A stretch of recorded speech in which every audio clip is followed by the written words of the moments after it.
శరీరం తట్టుకోలేదు కొన్ని మాటలు, భరించలేదు కొన్ని మాటలు.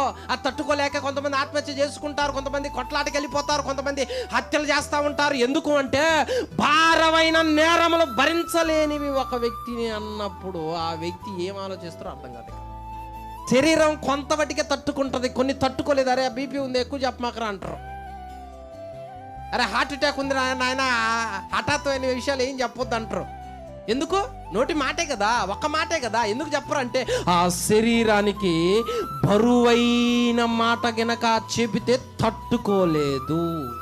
ఇప్పుడు ఇస్సాకు శరీరం గడ్డ గడ్డ గడ్డ గడ్డ గడ్డ వణుకుతుంది. మీ అమ్మాయి తప్పు చేస్తుందంటే తల్లి ఎట్ట తట్టుకుంటుంది, తండ్రి ఎట్ట తట్టుకుంటుంది? వణికే వస్తుంది. మీ అబ్బాయి ఇలా చేశాడు అంటే తల్లిదండ్రులు ఎట్ట తట్టుకుంటారు? వణుకుతారు. యాకోబు చేసిన మోసము ఇస్సాకుకు తెలిసినప్పుడు శరీరం భరించట్లేక తట్టుకోలేక వణుకు పడుతుంది. ఇలా వణుకు పుట్టించకూడదు.